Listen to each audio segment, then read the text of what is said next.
দুইজনের দুই হাত ধরে বলতেছেন যে আমি এই দুইজনের দুই হাত ধরে হাসরের ময়দানে আল্লাহ পাকের সামনে হাজির হব। তো উসমান মনে মনে করে যে যখনই ডাক দেয় নবী তখনই তো আমি যেই আল্লাহ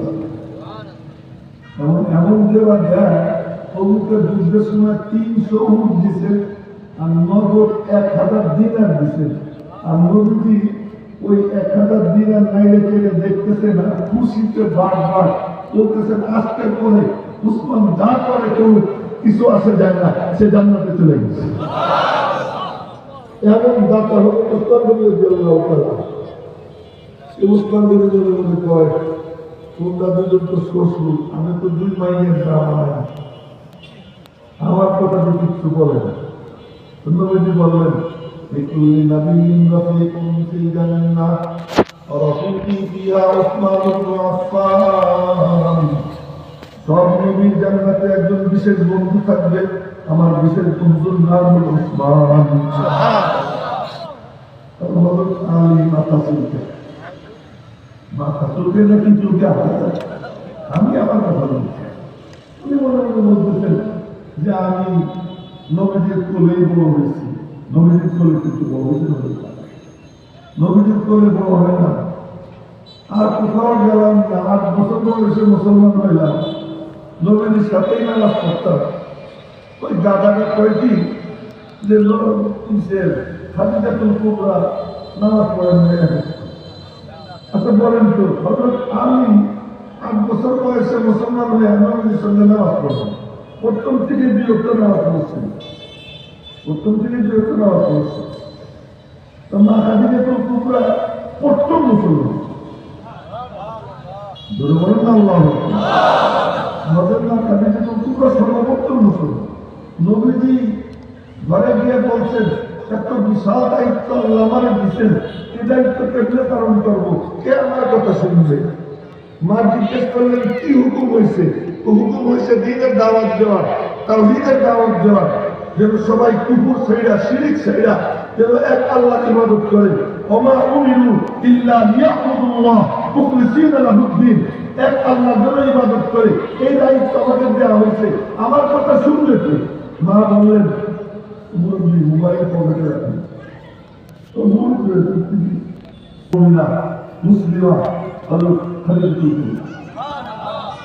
আচ্ছা, পুরুষদের মধ্যে সর্বপ্রথম মুসলমান আবু বকর সিদ্দিক, কিন্তু ওভারঅল সব মিলে প্রথম মুসলমানকে দেখেন আল্লাহ পাক নারীদেরকে কত প্রাধান্য দিচ্ছে, মা জাতিকে কত প্রাধান্য। খানায় কাবার এলাকা আবাদ করছেন কে? ইব্রাহিম আলাইহিস সালাম। কে? মা হাজারা, মা হাজারা, উনিও মা হাজির ব্যাপার। তো যাই হোক, ওই আলোচনা পরে আমি যেটা বলতে চেয়েছিলাম সেদিকে ফিরে যাই। তো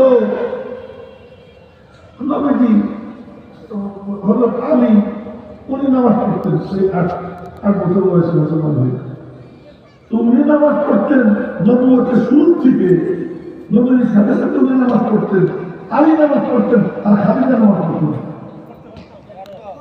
খাদিজাতুল কুবরা নবীজির ইমামতে নবীর সঙ্গে নামাজ আদায় করতেন। তো আজকে দুঃখের মধ্যে থেকে এই মারে নিয়ে কেউ কোনোদিন গালাগালি করে না, এই মাকে নিয়ে কেউ কোনোদিন কোনো আদালতে কথা বলে না। মুনাফিকরা আমাদের আয়েশা সিদ্দিকাকে নিয়ে আদালতে কথা বলছে।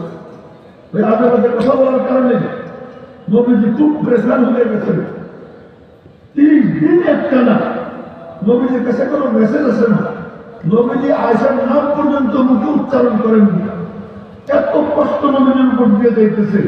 আমাদের আয়েশা সিদ্দিকা কষ্টে অস্থির যে নবীজি আমার নাম নেন না, খালি পাশের সামনে এসে বলেন কাইফা তিকুম, এটা বুখারী শরীফের হাদিস।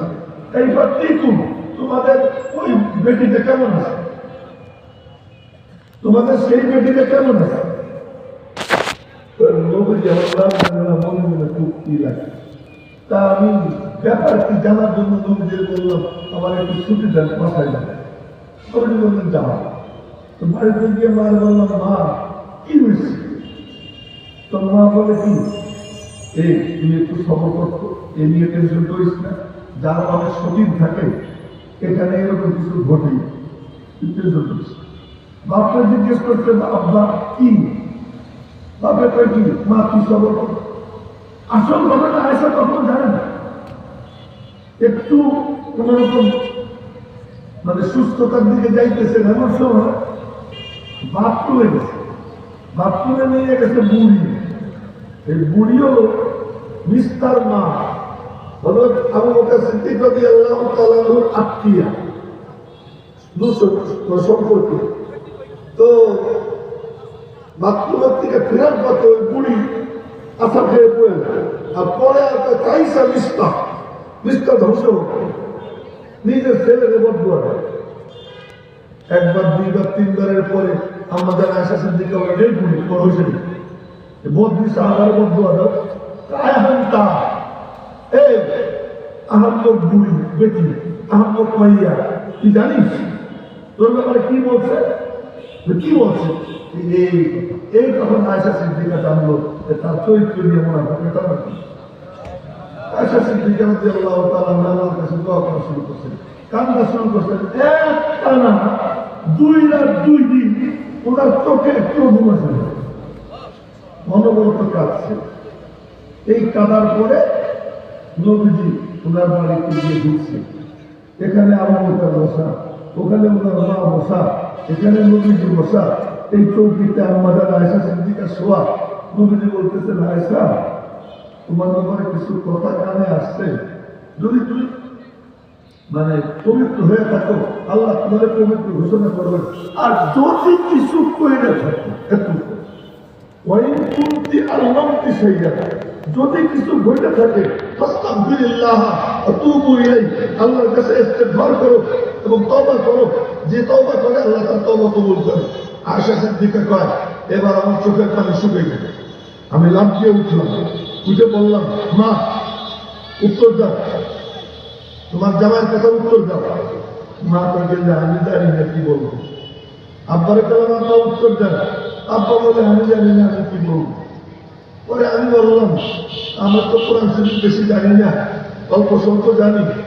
তো আমি দেখতেছি কথা একটা শুনছেন, ওই কথা আপনাদের দিলে বসে গেছে। আমি যদি বলি করিনি, আপনারা বলবেন মেয়েটা দুর্বল, সত্য স্বীকার করতে চায় না। অথচ আমার আল্লাহ জানেন আমি সত্যবাদী নেই। আর যদি আমি বলি যে আমি কিছু করছি, আমার আল্লাহ জানেন আমি মিথ্যাবাদী নেই। কিন্তু আপনারা বলবেন মানে রমণী সে সত্যকে স্বীকার করতে ভয় পায় না। তো আমি আমার ব্যাপার আল্লাহ ভালো করলাম। এই কথা বইলা শুয়ে পড়ছেন পাশ ফিরা, কিন্তু চোখের কোনা দিয়ে দেখতেছেন নবীজির চেহারার কি সিমটম। তো নবীজির চেহারার সিমটম দেখেন ওহির ভাব সাপ দেখা যায়। কিছুক্ষণ পরেই ওহির ভাব কেটে যায়। তো নবীজি বলে ওঠেন, ইয়া আয়েশা, ও আয়েশা, আল্লাহ ফাকাদ বাররাকে, আল্লাহ তোমার পবিত্রতা ঘোষণা করে দিয়েছে। আমার একটা শোনানোর উদ্দেশ্য ছিল না। 10 আয়াত নাযিল হয়েছে আয়েশা সিদ্দিকার পবিত্রতা, কিন্তু আল্লাহ পাক কোন ফেরেশতা পাঠান নাই যে আয়েশার একটা সালাম দাও। তার জন্য আমি জান্নাতে ঘর বানাই রাখছি, এমন এমন ঘর, এটা বলে আসো। আয়েশার এটা বলেন না। হ্যাঁ, আয়েশা সিদ্দিকা জান্নাতে যাবেন নবীজির হাত ধইরা, এতে কোনো সন্দেহ নেই। একদিন দেখেন কি গল্প করবো আর কি গল্প করতেছে আমি জানি না। একদিন হইল কি, হয়তো ফাতেমা রাদিয়াল্লাহু তাআলা বলতেছেন, মা আয়েশা সিদ্দিকা